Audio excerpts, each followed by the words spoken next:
Right, good evening. I've got 6 o'clock. We'll start our first responders meeting. First, a roll call. Judy Kerr, Chris Gregory, Linda Bruce, Shane Burton, Brian Crook, David Nollner, and Steve Whitaker. Okay, good. Okay, we've got hard copy packets tonight. If you would go ahead and look at the minutes from last month and somebody give me approval.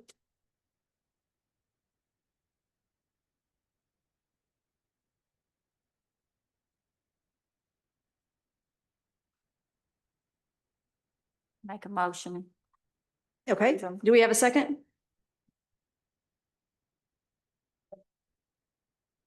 Thank you, Chris.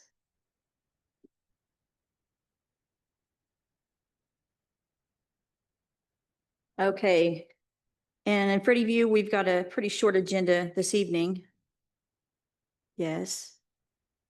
All in favor? Any opposed?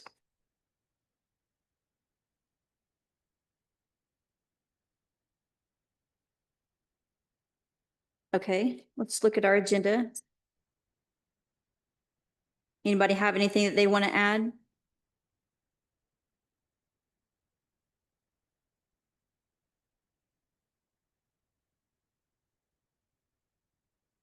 If not, I'll accept an approval.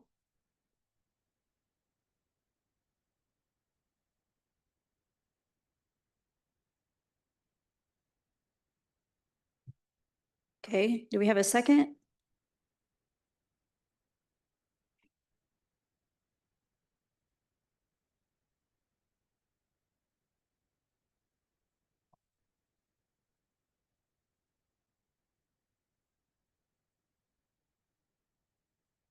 I see we don't have Mr. Beeler this evening.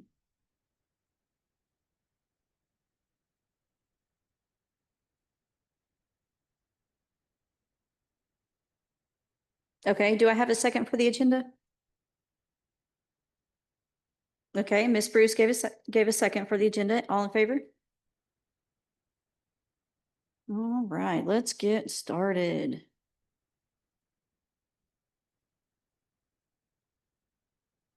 Okay, first this evening, we have Matt Beatty with EMS.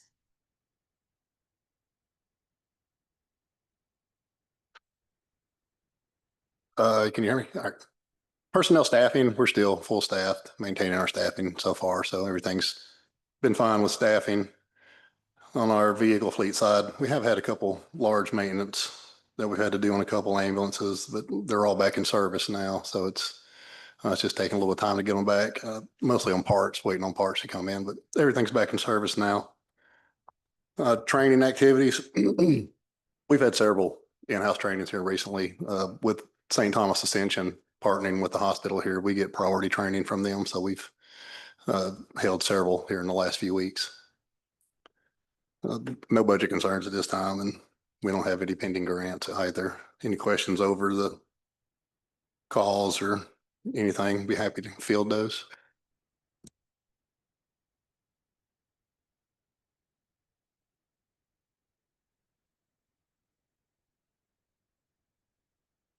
Does anybody have any questions for Mr. Beatty?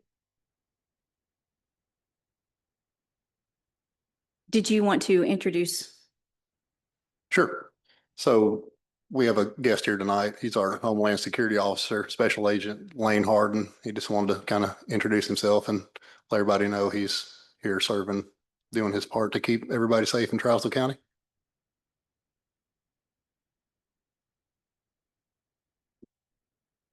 Am I doing this right? Oh, that's too close. Okay. So my name's Special Agent Lane Harden. I work for the Tennessee Office of Homeland Security, and Trousdale is my primary area of responsibility. So I know that you guys hear Homeland Security. A lot of people think illegal aliens and drugs, and that is actually the opposite of what we do. That is the federal Homeland Security. For the Tennessee Office of Homeland Security, our primary focus is threats of mass violence and things of that nature. So we partner a lot with the schools, EMS, law enforcement, and kind of act as that state liaison whenever it comes to threats of mass violence.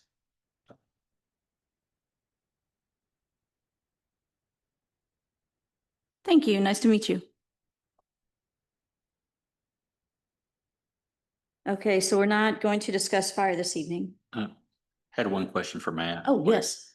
Just, notice on here, the question of the revenue billed, revenue collected items that collected is less than half the amount billed. Is that normal, or do y'all expect to maybe try to collect some of that stuff?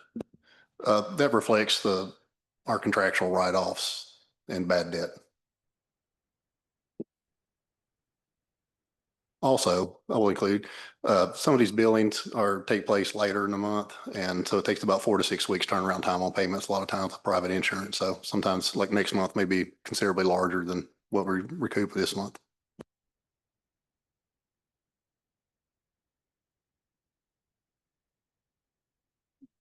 Okay, we'll move on to rescue. Is there anybody here to speak for rescue?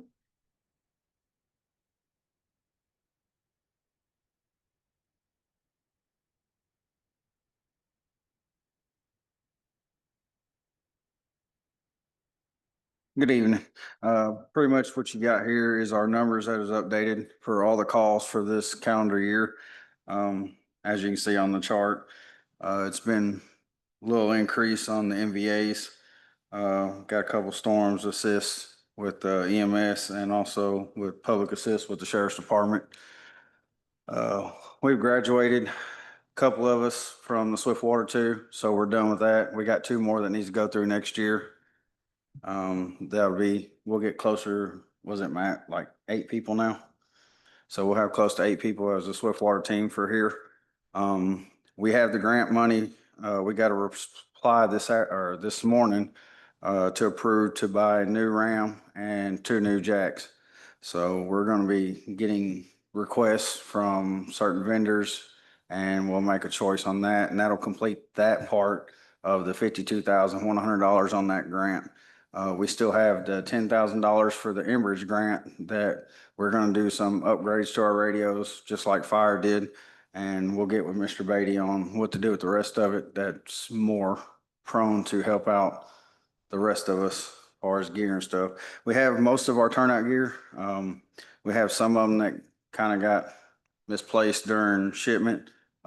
We are waiting on that, but we did receive most of our turnout gear, so everybody is outfitted now with brand new turnout gear. So that is a plus.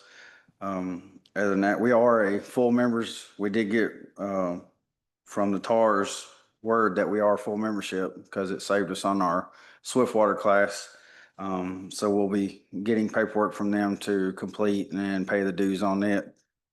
One thing to mention on the dues, as far as the budgeted line item, we expressed that it was going to be a little bit more. It was going to be $100 for the membership and then $30 per person. It didn't go into our line items, but I think we have enough to cover with our budget this year. So just a heads up, it didn't get bumped to what we asked or what we told y'all it was going to be. Other than that, all vehicles and everything is up to par. That's all we have for rescue.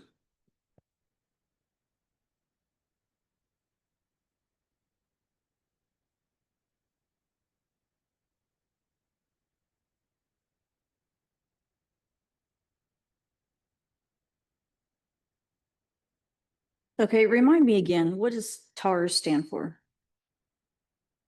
It's Tennessee, I think it's Tennessee Association of Rescue Squads.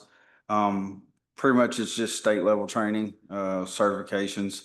They have a variety. We can do grain bin, which we plan on getting that.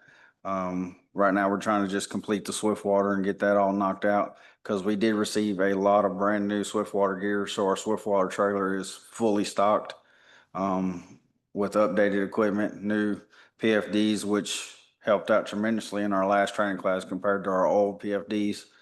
Other than that, I mean, they have a lot to offer. I am going to go to a conference the September 29th through the August 2nd to get state certified to where I can do extrication, EVOC, Vanessa K, and stop the bleed classes, so it saves the county money.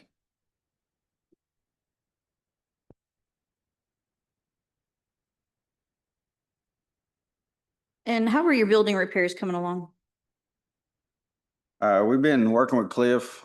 He's got the air conditioning replaced. They already know that they told us that the wall is rotting it out right there. I guess where the air conditioning's been there for 20 years or however long. He's got that marked down. Of course, he knows about the mold in the bathroom. We're still working with that with Cliff. Just as soon as we get time, he's going to get to it. We've already got the request in. So we're just waiting on as soon as he gets time to carve it out and on all the other busy stuff he's got. Okay, does anybody have any questions for Rescue? No?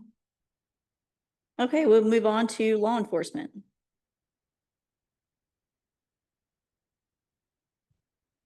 Personnel and staffing, right now, we're currently 7 officers short. We had one to leave last week, went to work for Lebanon Police Department. And there's no applicants really. I've ran some reference checks, called on some that applications I've got on some certified officers, and none of them will pan out of their backgrounds. Very few applications for officers at all that we're getting in. Most of them is from out of state or counties away. No hometown people here putting any applications in much. And some of them that we've run got backgrounds, can't hire them from their criminal backgrounds. Vehicle fleet, right now, we're in pretty good shape with our vehicles. We've got a couple of ordered. We've got a work crew vehicle ordered, and I think we got a truck ordered for a detective truck. They haven't come in yet. I'm gonna let Waylon take over right here on the call reports and give you all those. As far as department stats for the last 30 days, dispatch logged 1,593 complaint cards. The jail brought in 66 inmates, released 63, entered 203 warrants and completed 201 warrants. The past month, we've had 75 adult arrests and 5 juvenile arrests. There's also other stats here that I'll submit to the body.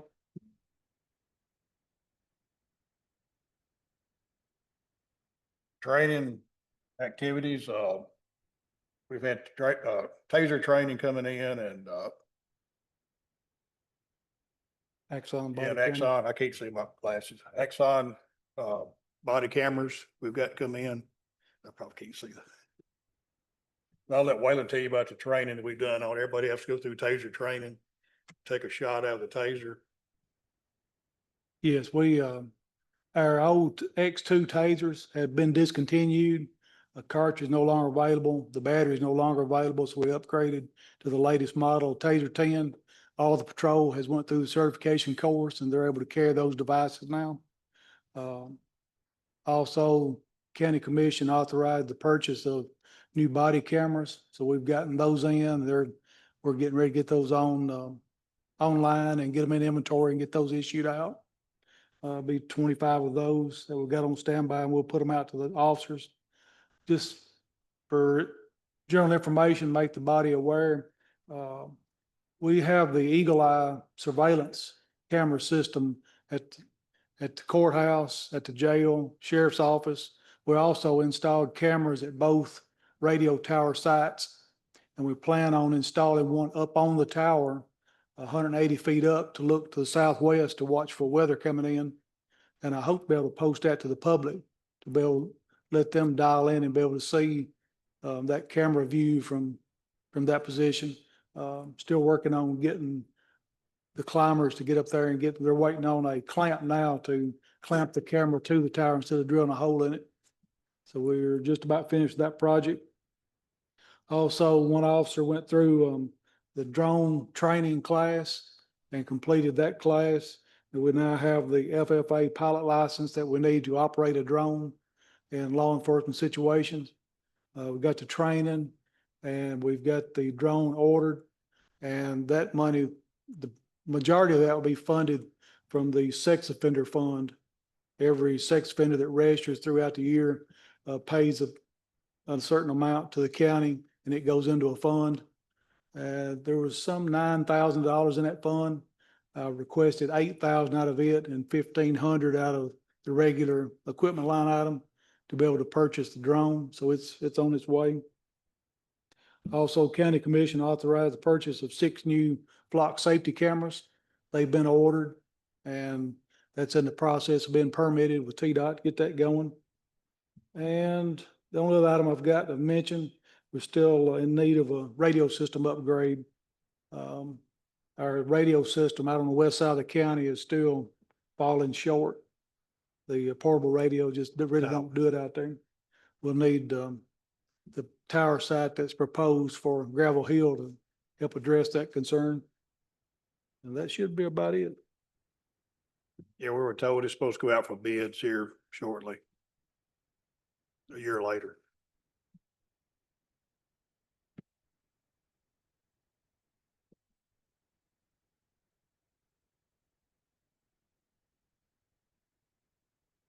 I only had one question that I had jotted down.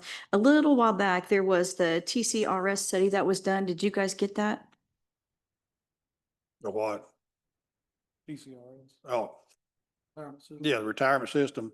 We turned that in. The state's supposed to come in and do the study and let us know something back. I haven't heard anything from them yet on that. It should be here pretty quick, I would say. And you texted me the other night about calls for the fire department. And I know Chief Cawthorn talked to Chief Beeler, and you want to talk about that, what he told you? I can, I emailed Fire Chief Bader with the discussions that have been ongoing, and he messaged me back and said that the paging of the fire calls as they are suit him just fine, that he's happy with the current situation. And if he had any concerns, I told him, feel free to give me a call or come by anytime. One other thing I might note in the report, we've been in discussion with TVA Authority about the pending implosion of the cooling tower. We've put a post on our Facebook tonight to encourage everyone to stay away from that area. They're starting to prepare that area for implosion, and they really need people to stay away from there. And all, as well as the Tennessee Central Authority. We did post some pictures on Facebook. It's free. Anybody wants to take them, they're welcome to take our pictures of the tower, but we'd encourage everybody to stay away from there. But we are making plans that when they do announce the date, they will be announced before they do anything. And the sheriff's office is making plans to have a public viewing area that everybody can come out that would like to come out and see that event take place. It'll be safe and the public will be able to do so. One of the best spots is probably gonna be over in Hawassi. That area over there.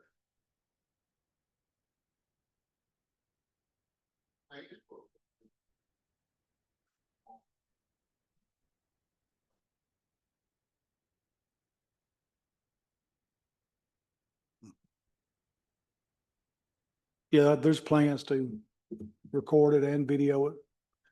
And they'll have their own equipment, but they said they would let the public know prior to that event taking place.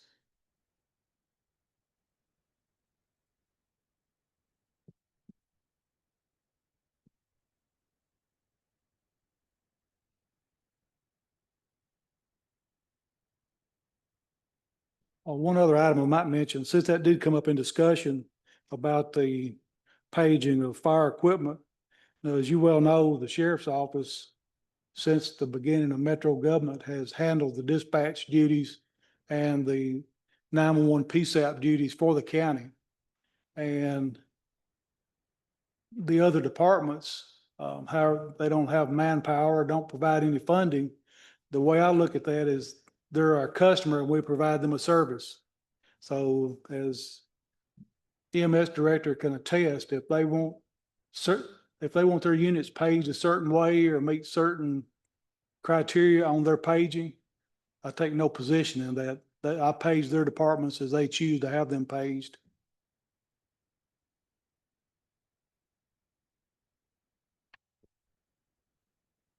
Yeah, this landed in my lap a couple weeks ago, and I heard about it at home, at church, at work. So I mean, if you have it worked out with Chief Beeler, then I'm thrilled. Because there's just a lot of bad talk, you know, about dispatching, doing people right and calls not going out and, big mess. But if you guys got it all cleared up, Just like Waylon said, if he wants to change anything, all he's got to do is tell us. Like I said, anyone that's got a concern on how any department is run, I'd encourage them to talk to those department heads that's responsible for the operation of that department. And then if any department head has a concern over dispatching services, I'm there every day and just a phone call away, and I'll be glad to address it. And there could be a multitude of reasons why that came up in discussion that I won't get into here. But our only focus is public safety and making sure the emergency services provided to public in a safe and efficient manner. That's our only concern.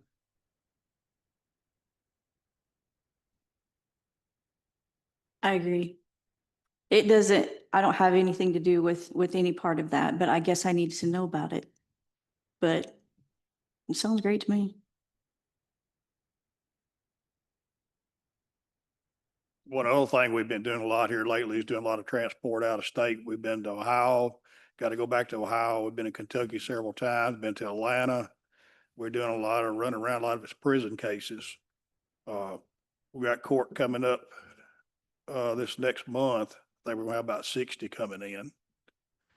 I think as of right now, since January of 23, they've had over 250 indictments come out of the prison.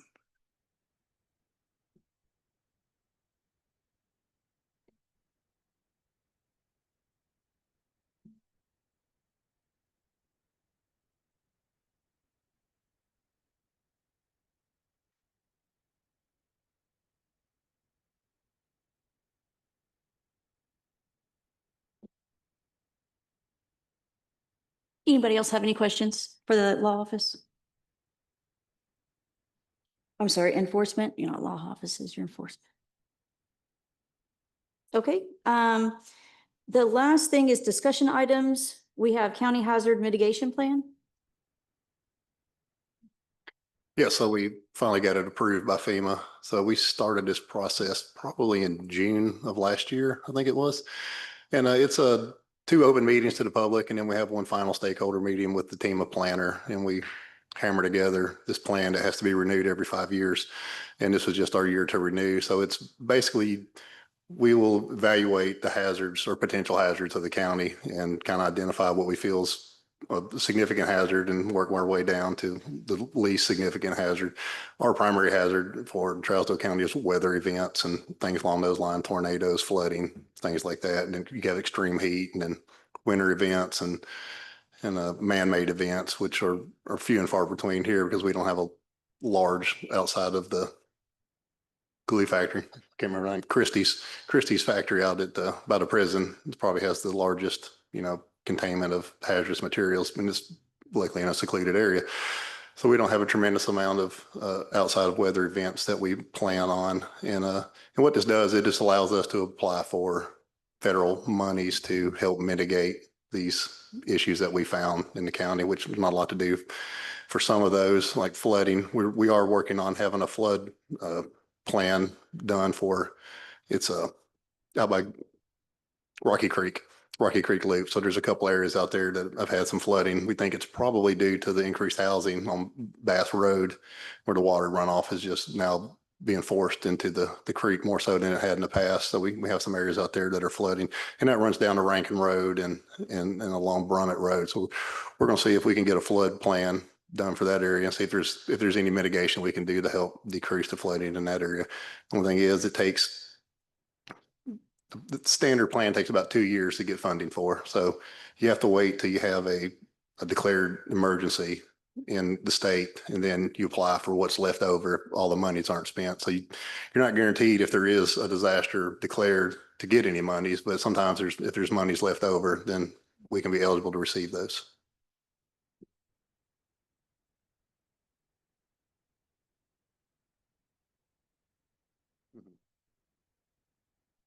Yes, the plan has to be approved by the governing body.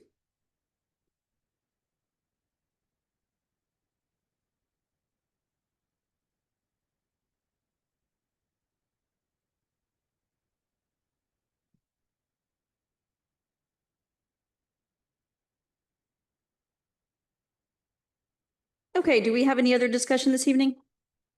Anybody have anything they want to bring up?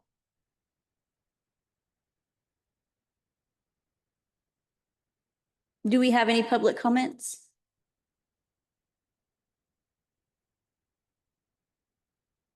Okay, I'll accept a motion to adjourn.